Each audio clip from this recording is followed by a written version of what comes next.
Boom. What's up, everybody? Welcome to another Friday Mastermind. This is the 6th year that we've been doing these masterminds. Usually we have Todd Bookspan, Mr. Win by Noon, but he is taking the day off. I think he is doing something fun with his family. So Todd, if you watch this, I hope you're having fun, brother.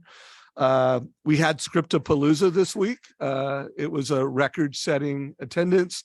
And personally, I think it was record-setting best Scriptapalooza yet. We've done it 6 times.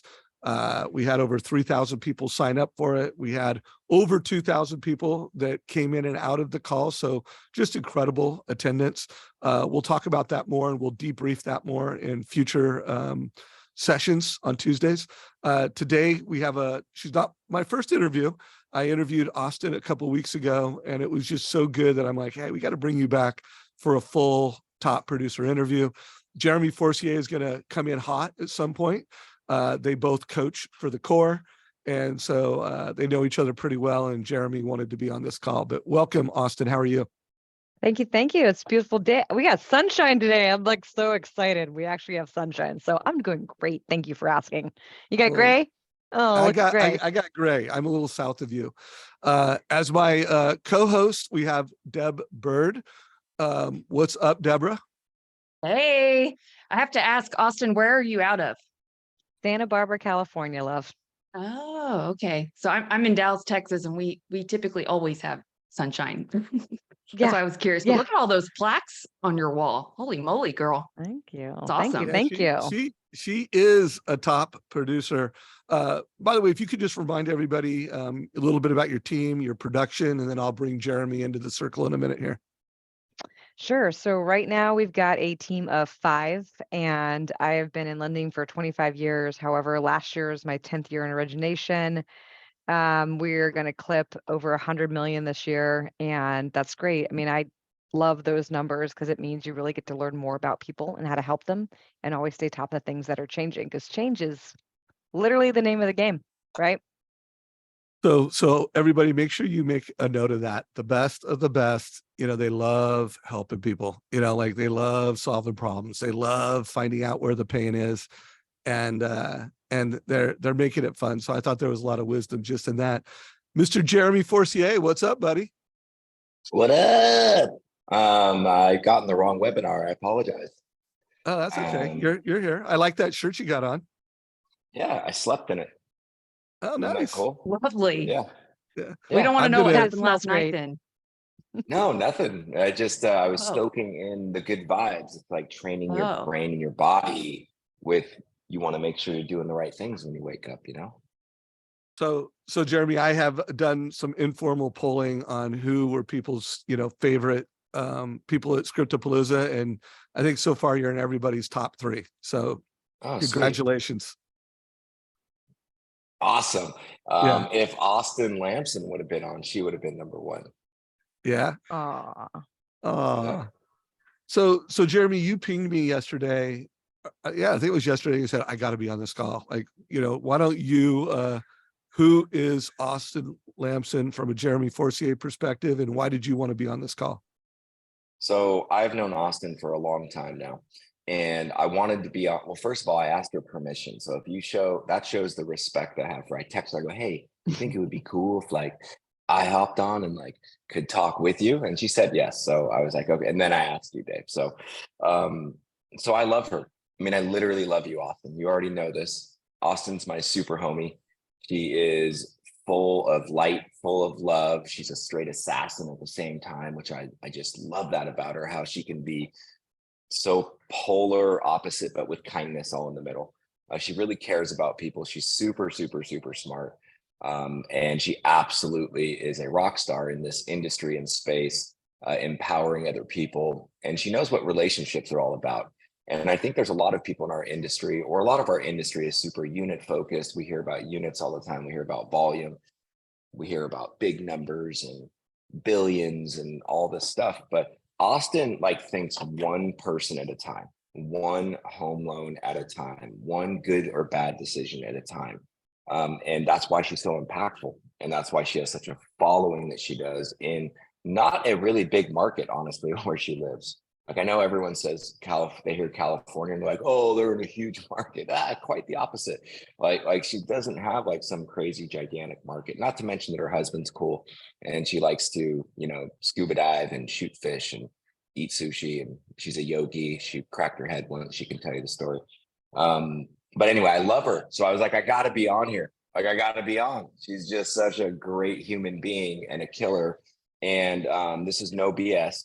She gave probably the best keynote speech I have personally ever attended in the mortgage space, like 100%. And that just happened, gosh, it was last, not even this May, that was number 2. That one was second to the one you did last August at the mega. It just blew me away. Couldn't believe it. So we have a lot to learn from Austin, and I just wanted to be here to soak it up and add some color because I know her very well. Love that. So one of my ideas on this is to let you, Jeremy, I do have one question I want to ask Austin, and then I actually want to jump off camera. I'll leave it to Deb whether she wants to stay on camera for like just 30-ish minutes. Like, let's just say Jeremy Forcier does like the first half of this. And then I'm going to listen, I'm going to take notes, and then I'm going to pop back on camera in 30 minutes and roll. So that is one kind of nuance. And Deb, stay on camera or not, but let's let these two roll for first 20, 30 minutes. Austin, before I hand it off to Jeremy to do that, I wanted to make this like a top producer interview where it's like, hey, how is this person doing north of 100 million in this market, and just unpack that. But when we were kind of brainstorming on headline, you came up with a headline and you said, change the conversation from salesperson to confidant. Like, so I just want to hear you answer that. And then I'm going to jump off camera and let Jeremy, rock it out for a half hour. So why'd you pick that? So, here's the deal, right? Like I mentioned a few minutes ago, I was in origination. I was an assistant for a long time, and I saw a lot of bad behavior, especially before the crash, just like a really, really bad Jim Belushi weekend concentrated with a lot of paperwork, right? Like that's kind of what things were, right? So I realized that more and more the reason that I actually stay in this business is that I truly believe that responsible lending is one of the highest ways to serve people. Because if you're comfortable where you live, you're better at home, you're not a jerk, right? You're a better neighbor, you're a better employee, you're a better workforce, just that little ripple effect. And I think that we focus on a lot of sales tactics like, oh, it's got to be fear, or, oh, it's got to be this, and use me or else. And the reality is that's not what people want. Money holds so much weight in people's heart. You literally trade your life for it, right? We literally show up, do the deeds, don't do the deeds, whatever decisions, and we're trading that. So if we're talking with clients about what this house means, what that payment means, we got to unpack the whys behind it. We got to go 5 whys. We got to go deeper. We have to challenge them. We have to educate them, right? We have to be able to have these conversations of, tell me what's next. Tell me what's perfect. Tell me what keeps you up at night. Tell me all of the things in the closet, because full disclosure, and there is a closet, I could go open it. Maybe we don't want to look behind it, but tell me all the things that are in your closet, because if you don't, this ain't going to work for you. It's just going to be number. It's just going to be a transaction. And last time I checked, swiping right to purchase a home, to really invest in your future, was not a good decision. Like, AI is cool, but we're blood, right? We're blood, we're pain, we're tears, we're sweat, we're joy. We're probably a bunch of smells in the middle of all that, right? So changing this conversation from being the old school salesperson, hey, how's it going? Versus like, no, really, how's it going? No, really, tell me more. Tell me more. Tell me more. Why not? Because if we don't use our expertise to serve people, then we shouldn't be here. Boom. Yeah. Love that. Can't wait to keep this conversation going. And with that said, I'm going to hand it off for you to a little bit, Jeremy, and take lots of notes. And remember, guys, this is a community. Those of you that clicked on the little hearts, use those reactions. Everyone loves them.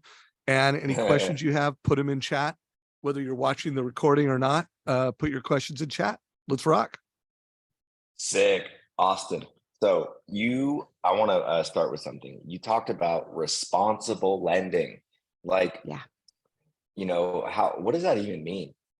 Like responsible lending. I think that I know what you mean, but I want everyone else to know what you mean, right? Because Right. responsible lending can also be used as a manipulative tactic, which is the opposite of what you just said, right? It can be someone saying that could be used as a sales tactic, which is the opposite of what you're talking about.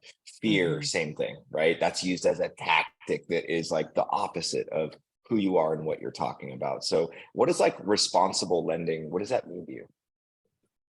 Responsible lending to me means that if you ever have a client that went into default, you would have no problems calling them and asking them why and what you can do to help.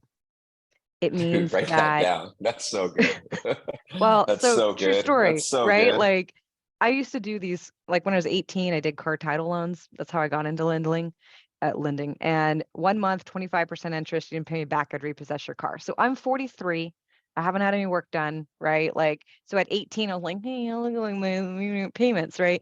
So I learned like you're sitting here with a woman whose son is pushing her to get this loan, very well knowing that he's just going to spend it on whatever, probably not pay it back. And you're going to be sitting with her in a month saying, I need the keys to your car. I'm sorry you can't drive to work anymore. Right.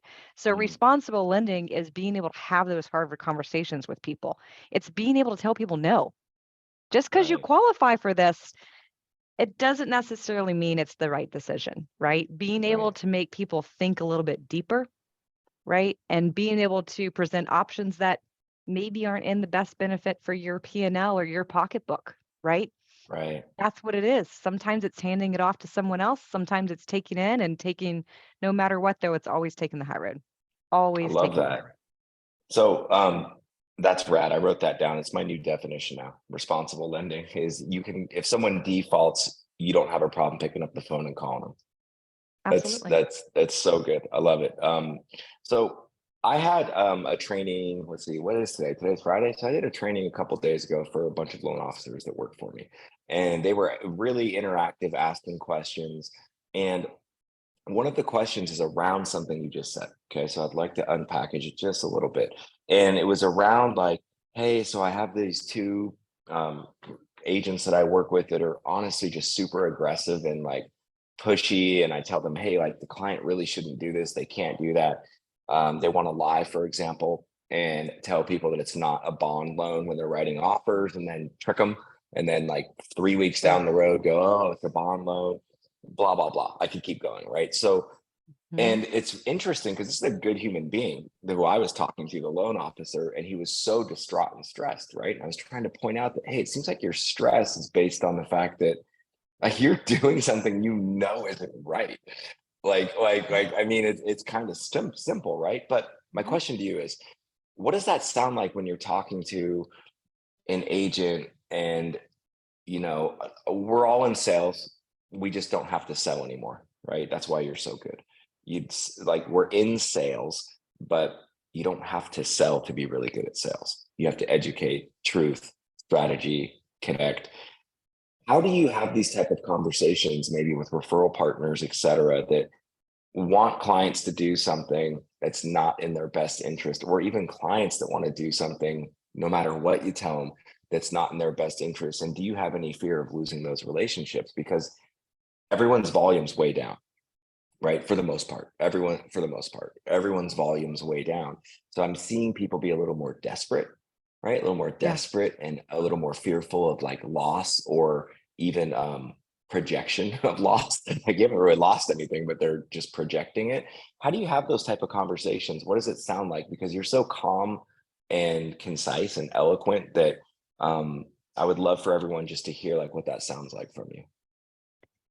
So first and foremost, fear is a thing, right? Yeah, comparison is a thief of all joy, and we know that if you start clicking on social media, it'll be like, right?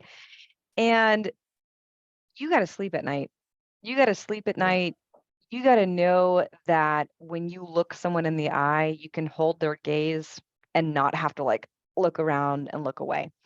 So a couple different things. We actually we're in that scenario. We're like, oh, well, we're just not going to tell them it's an FHA loan. I was like, absolutely not. So our pre-approval letters state what kind of loan it is. We state the turn Okay. times, because we were also having people say things that we couldn't actually commit to and perform when we never Right. did it. So one is very clear, firm, concise, direct of what you can and can't do. And two, if that's not that person for you, don't be afraid to let them go, right? You can't Right. pour into a full cup. So if we're completely full of fear, if we're completely full of being skittish or knowing that we're doing the wrong thing, how are you supposed to have any room for the good things? How Right. are you supposed to have any room to find the realtors that make a difference, right? Mhm. I love I that. had a client where when I was an assistant, they called in, and this is the old, stated income, 5% down, pick a program, NAGAM type of deals. And they called in, they said, "Hey, we're signing loan documents. It's not our income."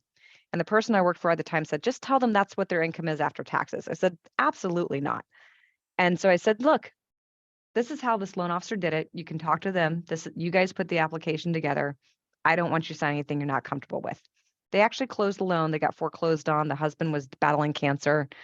They got foreclosed on. And like 4 years later, after the divorce, when he passed, she came back to me and said, "You told me to ask the question. It's my fault I signed the paperwork, but you told me to ask the question. Will you help me buy a new house?" It's absolutely right. So we never know what's going to happen down the line. But what I do know is that if you do the right thing today, even if you don't make that commission, even if it's a little harder for yourself, right? It's going to be better for everybody else down the line. Yeah. Did that No help doubt. answer your question?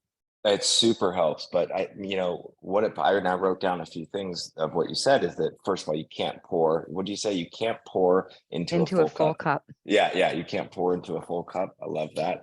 So why are why do you think everyone's so afraid then, like to tell the truth? Like, I don't have an issue with this personally, right? I'm very much wired like you. I relate to that, all those statements. Like you basically you just made it so simple. So if you guys didn't catch anything, it was like be clear and be firm. Um, but also look at Austin. She's so pleasant. You can be clear, be firm, and be pleasant. You don't have to be clear, firm, and a D-bag, right? You don't Right. have to be clear, firm, and the B word, or clear, firm, or the D word, right? You don't have to. We associate things that aren't true, right, with certain words and feelings. But I don't think people are very clear or firm. Like I No. really don't. I think that this is how it sounds. Oh yeah, yeah. You know what? Let me see what I can do and get back to you. We'll figure it out. That's what I hear all the time. Oh, let's Yeah. see what we can do and we'll figure it out. Oh, no, no, no. You already know what the deal is, right? So Right. let's communicate clear, firm, what's in their best interest. I love that. So I appreciate you sharing that. I think it's going to help a lot of people on this call because I think people are struggling. People are struggling, forget money for a second, forget the number of loans. I just think they're struggling mentally with doubt and how is my business not doing well? And I think they're really having a hard time being clear and firm and trying to take shortcuts. And So shortcuts don't work.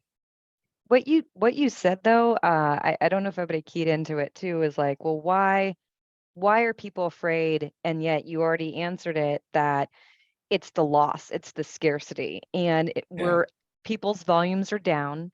People are in harder situations. People are faced with other people that are in hard situations and that are making perhaps poor decisions. Maybe they were always whatever letter of the alphabet bag you'd like to attach your face to that Yeah. thing, right? Yep. Yep. However, that scarcity, that fear mindset is going to attract more scarcity and fear. At the end of the day, it's not your number that defines you.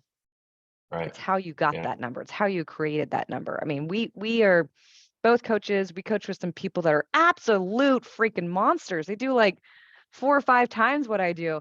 And, I totally had that comparison thing, like, oh, I could be that cool that day. Oh my gosh, whatever. And they're like, but that's not me.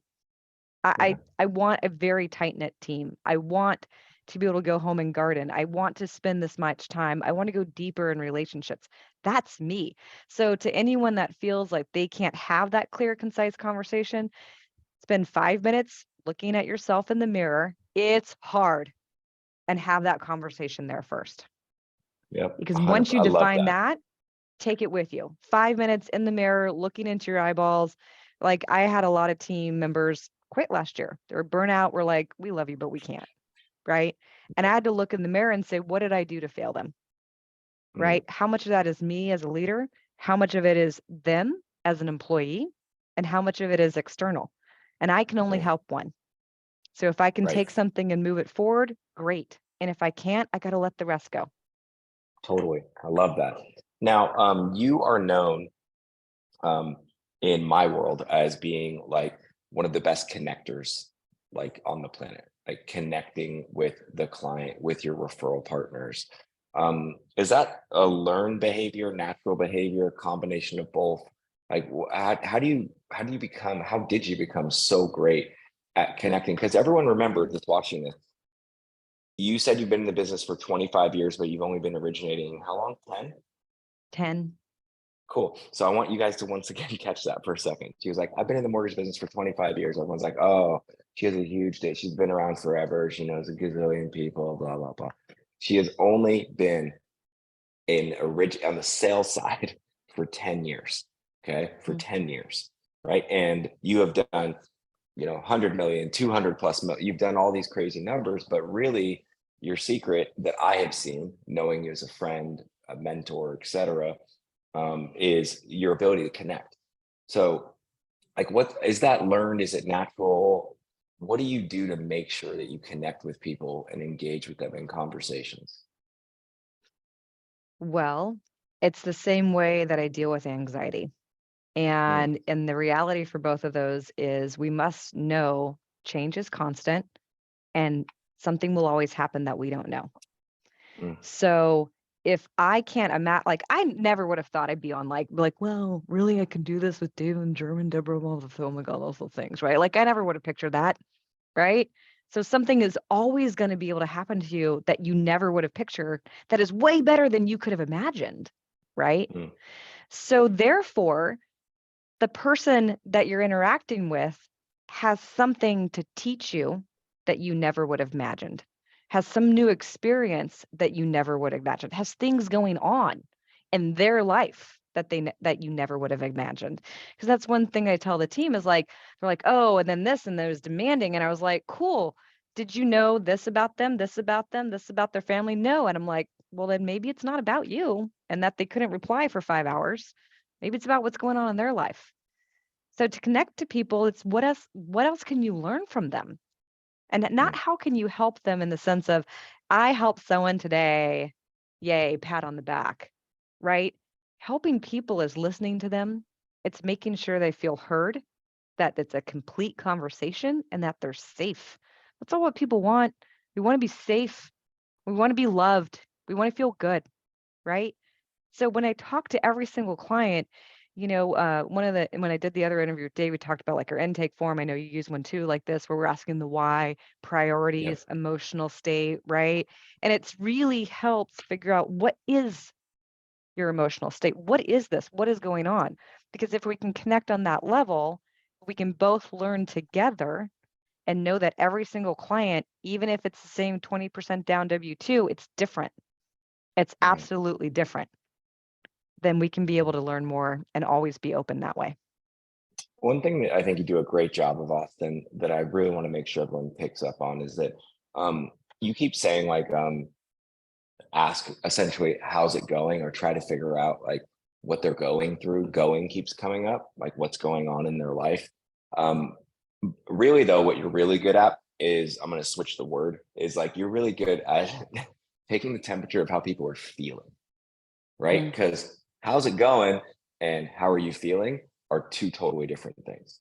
And so I think that if you guys can all, you awesome men and women on here today can like take that away of like, it's really more about what she's doing that's so great is figuring out how people are feeling so that she can make sure that they're going to feel better when they're done talking with her, interacting with her, transacting with her than when they started. And she didn't use those words, but that is me knowing her, observing her, watching how she works the room, watching how she speaks from stage, watching her interact with clients. Like that is really one of your superpowers that I think you should know too. You probably do, is that you're a feeler, right? And so you feel how people feel a little naturally, but you are also genuinely curious. So if any of you want to really up your game on connection, be more curious. Austin is one of the most curious people I know. Be more curious. He's also one of the most non-judgmental people I know. Like, she's just genuinely curious and wants to know how people are feeling. And if you can understand how someone feels, like Austin's good at, then you can also help them feel better, right? Through Right. making decisions and conversations and having great strategies. So thank you for that. Now, you're also known as like the community queen, right? Like creating community, like within your community and people. Yeah. And you did this talk, it was almost a year ago, I can't believe it, where I was so blown away to all the things you do within your community and with your past clients and for your past clients, and then really tactical too, because you're a nerd, which I love, on how you do things, right? Oh, you're like, oh no, on this Thursday, these are the past clients I call the annual reviews, and on this Thursday, and I was like, what in the heck? I still have the notes right here. So it's like unbelievable to me. So can you go into a little bit about like what's working for you right now? Because you're still killing it. You're still crushing it. You're still doing a lot of loans, generating a lot of leads, leading a lot of people. Like, how are you creating that community, and what's working for you right now in your business? So one thing that was a game changer in my business is giving back more. So I didn't grow up with a lot of money. And for me, I had like summer school scholarships to go to museums, to go get tutoring, all these different things, right? And so what I changed in my business is realizing everybody's got something that they're passionate about, right? And it's not just the house and their family. So I started asking clients, well, who do you give back to as a nonprofit? If you could give $100 to, who would it be? And so as part of my process, we don't really do advertising, right? We do sponsorships like for nonprofit events. However, we give $100 for, and we say, I am personally writing this check. It's not my branch, not anyone. It's like, I am personally writing the check. It's $100 for every loan we close each month. And we get to ask the clients throughout the process, who are you going to nominate? Who are you going to nominate? So it changes the conversation to giving back to the community. It also makes you realize, hey, I have 100 leads this month and 20 of them mentioned something with animals. Cool. I know my friend Chris is on the board of Paws. Why don't I get Chris? Now I can get Chris business because he's an accountant and he's on the board of Paws, so I can get his nonprofit more recognition, and then I can get all these clients together, past clients, current clients, and our referral partners together doing an event for this nonprofit to give back more recognition. Why not? Everybody feels better. Right. And if you get puppies out of it, that's really, really good. So for me, community is the only thing that we ever have, right? We've got to have each other's backs. And we've been through a lot of disastrous things in our community growing up in New Orleans, right? Hurricanes are a thing. And then, of course, here in Santa Barbara, we've had mudslides, debris flows. I mean, I got evacuated 5 different times just this year, right? So for me, I think asking people what they want to see out of their community and then seeing where you can spoke people in together is where it's going to move the needle for everyone else and make them see you in a different light. Because you said So several times when do today, you bring that Jeremy, up? day one. Okay, cool. So I wanted to Day point that one. out. I didn't know what the answer was, by the way, but everyone. Yeah. But so sorry, I didn't mean to cut you off. I was just You're excited. good. Like, well, I want to know Yeah. how I can do this. So how do you Yeah. bring that up day one? There's a little card that sits on my desk as a reminder that says end every call with. I'm a very visual, What? tactical person. So it says, 1, is there anything else I can help you with? Are you sure? 2, is there anyone else that you know that may look to buy or sell this year? We do not advertise. We give money to nonprofits. When you are in escrow, we will get to nominate your nonprofit. Great. The next step is, and that last one I got from you. I love that. So everyone write that down. So you end every call with, and you have a card. Yep. And I have a in front card of you. and it sits on my desk. All my team has it. It sits on their desk. We end it the same way every time. Okay, here's what I love about this, everyone. Do not sleep on this one. Okay, do not sleep on this one. Because I do a bad job sometimes of going, oh, that's how Austin is, for example. She's just like, she's so dialed in and she just doesn't forget anything. She literally has props, y'all. She literally has props like right in front of her. So if you want to make sure that you do something and you do it every single time and you do it consistently, create your own end every call with. Create or swipe hers, right? If you believe in it, Yeah. of course. Like have something in front of you that makes sure that you get to exactly what you want to ask at some point in the conversation. Like that's a huge takeaway for me, is I need to start doing that. I need to have a little card that, like Austin, that says end every call with, because sometimes I ask for referrals. That's the truth. Sometimes I ask, what are your hobbies and what are you interested to? Sometimes I ask, like, what's more important to you, cash to close or monthly payment? But I don't do it every time. It's like a spur of the moment, like spiritual experience that just comes out of me. But that's not scalable, right? And No. what you just saw is that Austin's not only the master, but she's the best student of her own teachings. Become the best student of your own teachings, your own philosophies, right? And you will absolutely crush it. So awesome. Dave and Bird, I see you're all back on. Do you want me to keep talking here? Well, I do want to expand on something that was said, and it is Cool. halftime, everybody. So remember, if you do have questions for Jeremy or Austin, bring it in. But I wanted to expand on responsible lending. And I love that you called that Yeah. out, Jeremy. Like if I was doing the full interview, I was going to go to that next. Like, oh, what does that mean to you? Yeah. So And it's community, what does important to that me mean? too. Yeah, no, Yeah. it's important to me. Now I do, and I know you believe this, Lampson, because you use MortgageCoach, but I believe responsible lending, goes beyond the transaction. And you called that out. Like if they default, I would feel great calling them. But I think responsible lending is giving people options, like loan officers, here's your rate quote. I think responsible lending is showing the transparency of cost over time. Loan officers show transactional cost. Responsible lenders, they show more than that. They show the cost over time. And then I also think responsible lending is showing people how to achieve financial freedom, how to get out of debt, how to be at a place 10 years, 5 years, 20 years, whatever that consumer wants, that they've really achieved goals beyond just owning that home. So first of all, Lampson, any thoughts on that? Yeah, absolutely. I think there's what we have to remember responsible lending too is catered to that individual person, right? And it's what they want.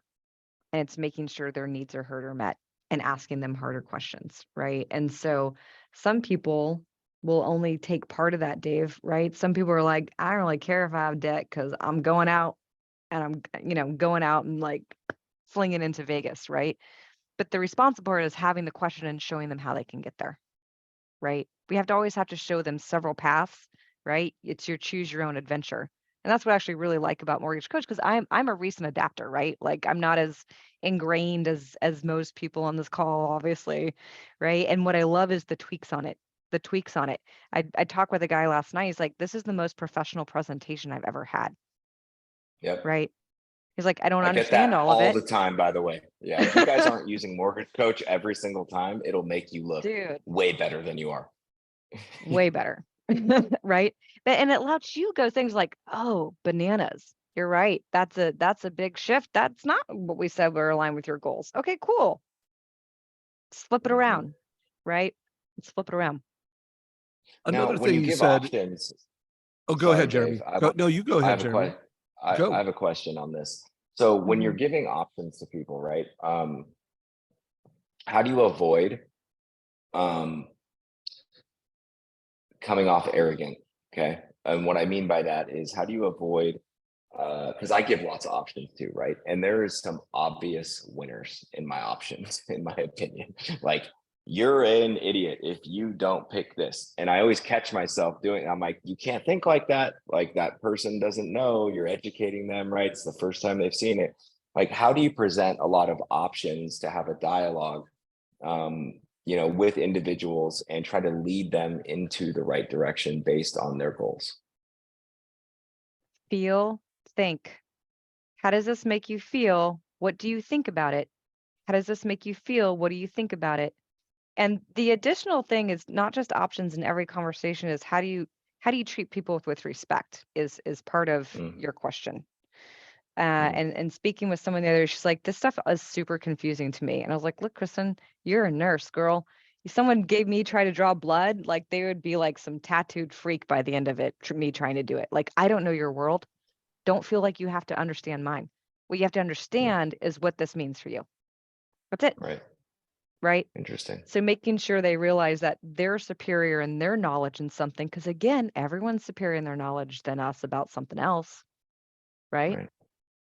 Mhm. Hey, Very good. everybody write down the words think, feel, do. That's a process I've used for years before just about every interview I've ever done is think, feel, do. And you just heard Lampson call it out. Like, most salespeople, they're really good at one or the other. They're really good at the think, like I'm going to sell all around think. And some people are all feel. The best of the best, they touch people emotionally and logically, and then they drive the do. Like, what do you want the consumer to do? So write those down. Hey, one more thing, and then I'm going to let Deb Bird jump in and let you and Deb Bird go the rest of the time. But I heard you talk about, cause-based lending, where you're donating to a cause. And I know personally the thing that keeps me so fired up about my job is, I'm changing how people get into debt in America. And, one of the things I love about, First Home IQ and why I founded First Home IQ is, I just believe like in a cause bigger than my job. And it sounds like you do too. So if you could just expand on that, because I think if loan officers really kind of go from I'm a loan officer to I'm a responsible lender and I have a cause and every loan I do feeds a cause, I just think that creates something really magical in this business. Could you expand on that a little more? Sure. Yeah. And make sure I'm answering this correctly for you as well. So I think that it's not about us, right? There, uh, I think that it's not about us. And when you stop thinking that it's about you, that's when your fear goes away, right? When you start realizing that it's about not just the person in front of you, but the person sitting next to them and the other person that's going to walk through their door at Christmas, right? So I'm super, super into education. I didn't grow up with a lot of money. I went to public school. I failed math in third grade. I started school when I was younger. I got made fun of a lot, right? Like, and then flipped it, never thought I was smart enough, and went to the super international baccalaureate school with a bunch of nerds. And so I wanted it to be, I want everything that we do to be accessible, whether you're some VP at some really big company or you're a technician. So I want everything to be accessible because I think that knowledge is the way that we get over everything else in the world. Knowledge is how you bring peace. Knowledge is how you bring understanding. So in giving back to our community and giving back to the nonprofits, we're helping those people realize that they're making a difference with their decisions as well. Not sure if that's where you're going with it, but hopefully There was that no was a right little answer. answer. I wanted to hear how Yeah. you thought about that. And I really wanted to amplify that for anyone that's part of this community, this trust engine community. Like, we are a community that wants to go beyond the transaction, that wants to do, make our communities better. So, hey, Deb Bird, anything you wanted to ask before we give it back to Jeremy? Well, just first of all, this is my first time to engage with you, Austin, and I just love the example of someone who has the soft sales skills and the hardcore sales skills to help people make more informed Yes. decisions. And I really feel like that's the future of any top producer is, people don't want to feel like they're on an assembly line anymore. Like No. our need to belong, which is actually the greatest human need, but there's certain human constants that are never going to change. And sometimes if we over automate or we over spam with our marketing or our text messages, they can actually lose trust and turn people away. And so at a time when we've never been more connected, I feel like we're also seeing the highest percentages of depression and anxiety, and we're starved for true intimacy and connection. And so the fact that you ask people, how do you feel? And then how do you think? I think a lot of people maybe miss the fact that we all make decisions twice. It has to first make sense to us. And we've all made decisions where we're like, that really didn't make any sense, but it felt right. So I made the decision. Or you could show a TCA and it could be very logical of like which one is the better choice. But if it doesn't sit right with someone, they won't make the decision. So people make decisions twice, and you've got to go for the heart. My question to you is, how are you doing this when it comes to building your relationships with either new referral sources? Because we know right now, agent transaction count is lower than it's ever been. And so we're seeing that you have to cast a little bit of a wider net. What is your go-to punch list of acquiring and retaining new partners so that you can grow to your 140 million goal? So obviously a warm referral is the best, right? Asking your people, who is like you? Who do I need to know? Who is like you? Who do I need to know? Right? Number one off the top. But number two is having your vision and not just vomiting your vision, right? Oh my gosh, I can close all these people, I can do all these things, blah, blah, blah, right? Like, oh God, that smells, right? Please don't do that. So it's more asking their vision, 5 whys behind that vision. Yeah, I want to close this much this year. Why? Well, I want to take this trip. Why do you want to take the trip? Well, because I've never been there. Why do you never been there? My mom always told me about it. Like, hey, I want to help you make your mom proud, right? 4 or 5 whys behind every single thing. And if you get down to it, and he's like, I just want to drive a Ferrari because I want to get hot chicks, which someone actually said to me, and I was like, I don't know how I feel about that. Like, you do you, Bill, but like, I don't really care, dude. I drive a 10-year-old VW and I love it, right? Like, and I can be my own hot chick. we're good, right? Like, so, right? So if Go you, on Yeah, but with he your was bad clear self, on the girl. vision. Come on. He was clear on the vision at least. yeah, Okay. he was It's clear on his the vision. vision. That was great, Clear on the right? vision. All right. But it doesn't have to be my vision, right? So what is their vision? Where they want to be? Can you grow with them, right? Or are they just looking for a free lunch because you asked them out? Hey, before I hand it back to you, Jeremy, and by the way, great question, D-Bird, and love how you really made that point. One of the things I saw that, I don't know if it was a question or a comment around loan officers being able to donate to First Home IQ. But one of the things we're doing with First Home IQ, so anyone watching this, make sure you go to firsthomiq.com and at least put your email in. But we have a program, and we've already got a number of loan officers that are going to be donating for every closed loan to First Home IQ, and then be able to tell a story of how they're helping the next generation of 21, 25-year-olds get into home ownership younger and faster. So I do push everyone to have a cause, have a cause, have a community, have a way that you're investing, and have it be something that's synergistic to you, either personally, like you got a story behind it, or it's something that has to do with building wealth with real estate. Because we all, at the end of the day, that's what we should be selling, not loans. Should be selling on, hey, work with me. I'm going to help you build wealth, achieve financial freedom with real estate faster and better than anybody else that you could ever talk to. So anyways, I hand it back to you, Jay Force. Real quick You don't though, have to hand it because back to you've me. Yeah. you've said build wealth with real estate. We have to remember we're building stability, right? And a lot of people can see wealth as flashiness or, oh, I'm just going to be rich one day, right? I was like, it's stability. Like this guy I was talking to last night, he's like, I live in San Juan Capistrano. Do everybody afford to live here? I can barely get in at 810, right? And I was like, look, you don't know what they look like. The goal, it doesn't matter that they're going to buy here, you're going to buy there. That what matters is you and your wife and your 3 kids that I hear running in the background know that you have a roof over your head, right? It's the stability that builds the wealth, and they go hand in hand, right? Because I think unfortunately a lot of people, and this is not what you mean by wealth, Dave. I know you don't mean wealth that to be flashiness, but we got to remember some people hear different things, and we got to make sure we're coaching both. And that's really what you guys are presenting. That's really what you're giving with First Home IQ. That's what you're giving with the total wealth analysis, giving with the debt strategies that you can do through the TCAs. So it's stability and the wealth. I'm so glad you called that out. The actual tagline for First Home IQ is own your future. And really that is stability. It's like owning your future. And when you're renting, you don't own your future. If the person Yeah. you're renting the house from decides they want to sell it, they sell it. If they don't want you to have pets, you don't own your future. If you want to paint it a different color. So I love what you called out, because I think while there is a population that, hey, build wealth with real estate speaks to, there's probably a bigger population where it's just stability and own your future, control your future matters more. So I love that. Thank you. Love all the hearts that you guys are giving as well. Boom, boom, boom, boom. I wish I had the air horn, the rap air horn thing on my pad. So We're gonna have to get Jeremy Austin, that would be dangerous. yeah, it's I in a think he's box. going to I've get had it, for and he's a going to take long it. time. Yeah.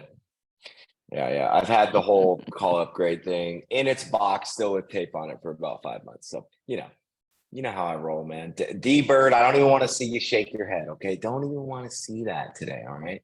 I know. I let things sit for a while. Dave knows too. Dave had to physically at one point come and he's like, listen, do I need to come to your office? This is a really long time ago, and set up the webcam so that you can. And I said yes, and he did. So I actually did it and crawled under his desk and set up Jeremy's did. first camera. Can I just That's say, true. Dave, I would, this Full would be circle. a totally separate call, but I had heard Josh Meadows' like mortgage coach story. I would love to Yeah. hear one day Jeremy's mortgage coach story. Like, I don't know how many times, Dave, you've probably had to coach these guys or like finally twist their arms to start using it. And then you hear their success, maybe it's 7 years later or whatever. So just side note, we should do that one day. Well, just to cut that short, Jeremy started using Mortgage Coach all on his own. Like, I did not drive that. But I did have to work really hard at getting him to do videos. Like, that was probably a 1 year process. And I Yep, truly did it's true. drive to his office, buy his You first did. camera, and Yeah. plug it into his computer and show him how to use it. Yep. That is a true story. That's all 100% true story. And so where I have, and this is going to relate back into a question for you, Austin, and for you, Deborah as well. I love you so much, Deborah, by the way. I had so much fun the other day. Thank you. Yeah. So, where I really struggle, and I'd love comments on this, Austin, with you, is that I struggle with, once I start doing something well, because I like to be good at the things I do. I just do. Right. So once I start doing something well, change is really hard for me. It just is. It's really hard for me, which is why Dave had to drive to my office and set up a camera, because I was like, but I got this so dialed. I know I should do it, but I got this so dialed. And it creates anxiety for me when I'm like, oh my God, I got to master something else and I want to be really good at it and blah, blah, blah. Like, I feel like our clients feel like that a lot of times too, right? Where they're like, hey, I'm really good at paying X amount, right, per month right now, renting. Like, and it creates anxiety thinking about the change, right? Like how do we do that? And you're such a good lighthouse for that on explaining people about change. But in your business, my question is, taking it full circle, is in your business, you said earlier that change is constant. I wrote that down, right? And there's always something that there's unknown, right? There's always something that you're not going to know that's going to happen. It's going to be greater than you could possibly think. So how do you deal with change? Do you like it? How do you change on whether it's a daily, weekly, monthly basis? And then how do you inflict change and take those things that you do and teach them to your clients to make your business better? I work on change every day. I think one of the things you know about me is I print gratitude journals. Started making them about 4 years ago. And She gave me one. They're awesome. They're great. Yep. So yeah, I need to actually, anyway, so scroll back. So in the format of the gratitude journal is a quote, and it's 3 things you're grateful for and a daily affirmation. And then it's 3 things that you're going to do to work towards your goals. Because I believe that if we focus on one thing a day, and we got to remember that one thing isn't like, I'm going to create a master plan. Like, no, dude, whoa, just, eat that elephant one bite at a time. So what's one thing you can do differently today? What's one thing you can do better? Doesn't mean you suck from yesterday. It means that we're always working to improve, because we have to constantly do that. As far as change in the business, it's going to keep changing faster and faster. It absolutely is. Look at what remember Remember when TRID happened and we were like, oh, but we've used HUDs for 30 years, right? Yeah. And then we got this, and then we got that. So change is going to be faster and faster. And there's a difference between being reactive and being adaptive, right? Being adaptive is making sure your vision and okay, I need to pivot this way to get to that vision. Oh, you're right. I want to have a fit body, but I hurt my knees, so I can't do as much cardio. Okay, well, let's do Pilates instead, right? That's being adaptive versus reactive. Like, oh God, I can't. Oh, right. Being reactive is frankly retardation, right? That's going backwards. That's literally the definition of that word, right? So being adaptive and understanding that it's always going to be different and that every single change is an opportunity. Doesn't mean you waver from your vision, doesn't mean you waver from your morals, from your ethics, from the things that you believe to be a good human, but we know that those change, like a spaghetti recipe. I make spaghetti different than I did 10 years ago. Still spaghetti. Right. Do you put onions in your sauce? Typically, yeah. You do? My mom used to say that's Mexican, and she was I'm from wrong. Louisiana. Come on. We I do know. onion, Well, no, I'm celery, just telling you straight up. and bell She's wrong. pepper. Yeah, yeah. She's Everything. wrong. I was just curious if you put onions in it. That's cool. So adapting, everyone, right? I wrote that down. That's rad. Another big takeaway for me. There's a huge difference between reacting and adapting. And that's something I need to be better at faster, personally. Like as I just shared with you, I had to have a grown man who owned a big company drive to my office who was so generous to hook up a webcam, right? That I could have probably done in 10 minutes. But that I'm not quick sometimes to adapt because I'm afraid I'm reacting, which is I have a negative connotation with, right? But they're two totally different things, right? Adapting versus reacting. What are some things that you're doing in your business right now that have teeth, right? That you can really identify that are moving the needle in your connections, your leads, your closings, quality of people you're working with? Like, what's something you can identify right now that you think you're doing? I could say the word different. I'm going to use the word adapting. How are you adapting in this market, right? To make sure that you are moving the needle, and what could you put your finger on, if anything? Well, real quick on the adaptation is we got to make sure that we're not taking things personally, right? That a lot of change we take personally, like, why me? Why me? Why me? Right? Like, don't take it personally. That's what causes those reactions. And the things that we're doing differently is one extra phone call. It's the power of one more, compounds, right? At the end of the day, call one extra lead. Call and thank. Speed to gratitude, right? Speed to gratitude. One extra thank you. One extra text message. One more very simply. And for the clients, I'm setting up the expectation of like, we're going to send you numbers. It may not look like what you and I just talked about. And the important thing is that we're going to get on the line and review it again. Get on the line and review it again. Set that expectation that it is going to pivot, that is going to change, that what you present them isn't stagnant. It is not stagnant. It is going to constantly change. And that's why you are their best resource, because you're responsible and will continue to have the conversations about what change and continue to educate them on how things are changing and what they can do about it. That's why you're the choice. Love it. Very cool.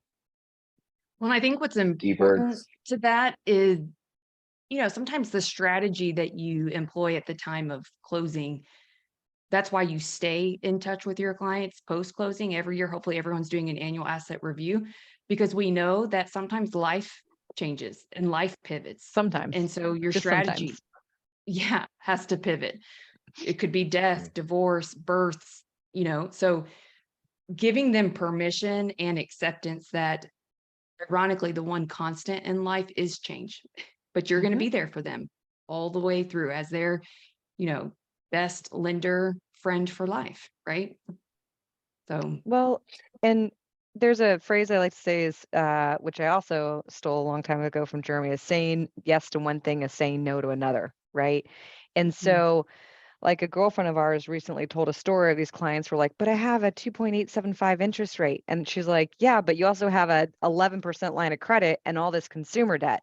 So why don't we let go of that? Let's say no Instead of saying yes to holding on to this rate, this fear, OMG, right? Let's adapt and recognize that you are better served by a 6.5% interest rate on a bigger house, clearing out your debt, right? Letting go that fear of scarcity, that fear of loss, because you're always going to lose something. We lose hair every day, right? Mhm. All right, guys. So Hopefully mine's here. we're in the last 5 minutes. I want to summarize a couple things and then have D Bird summarize a few things and then have Jeremy either ask a question or close this out however he thinks he should.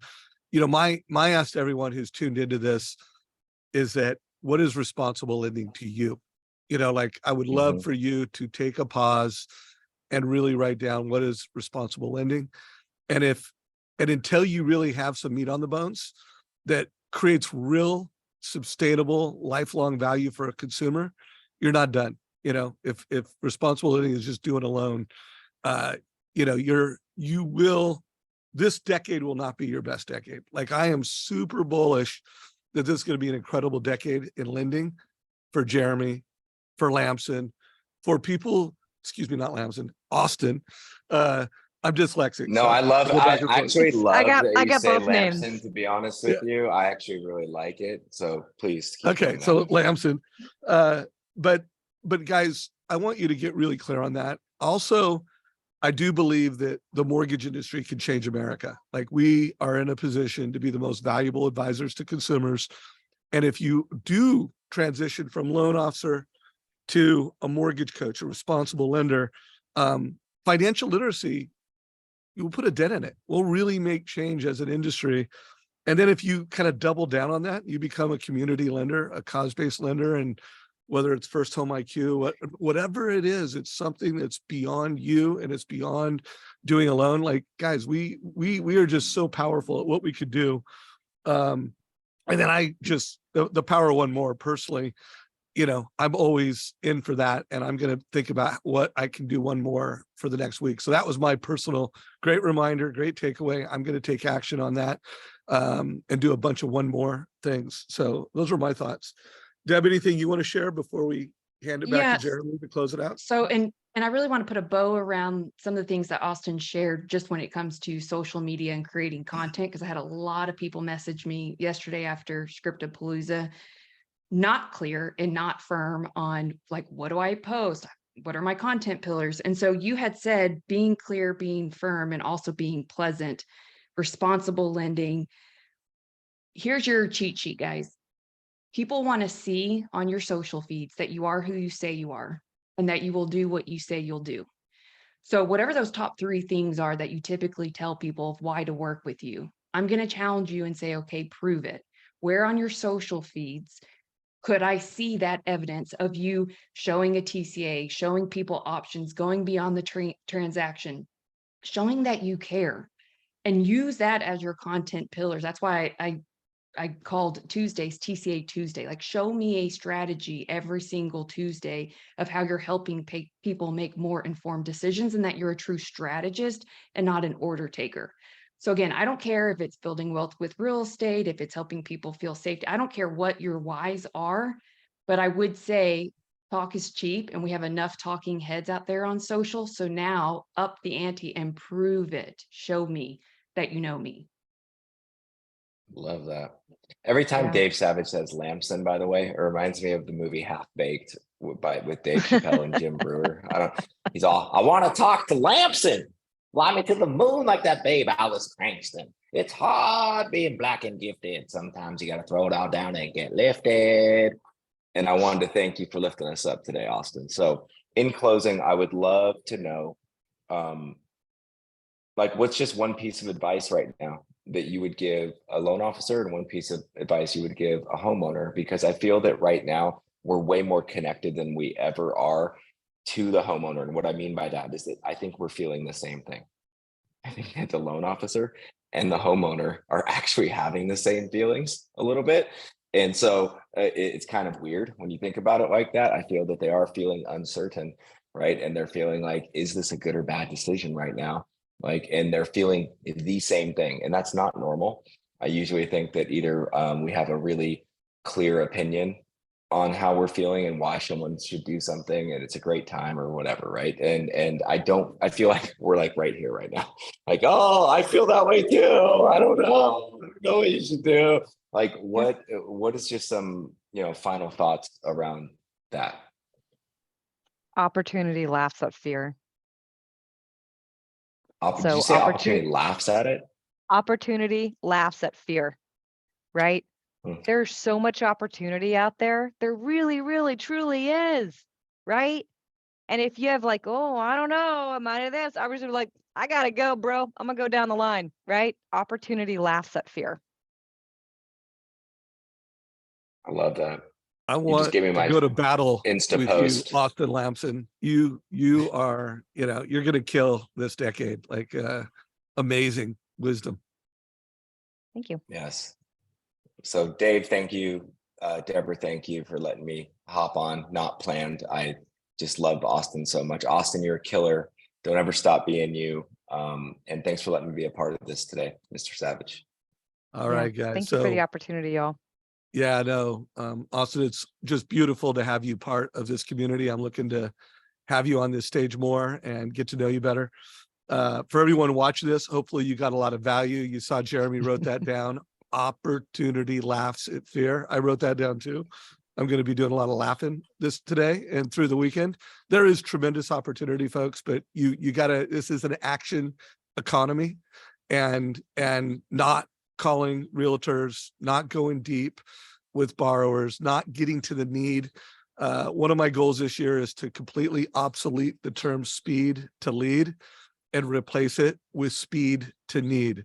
People have a lot of needs in this market, and the mortgage professional that gets to that need the fastest and answers and addresses that need with the most clarity wins. So make sure that you are already following us on our YouTube channel. You can get Scriptapalooza recording at savageinsights.com. You can also sign up for First Home IQ there. You could buy one of those shirts like Jeremy or the shirt like mine. You can also get a link there. And Austin, thank you. Have a wonderful day. Bye, y'all. Go laugh Cheers. at fear. Take care, everybody. This is a wrap.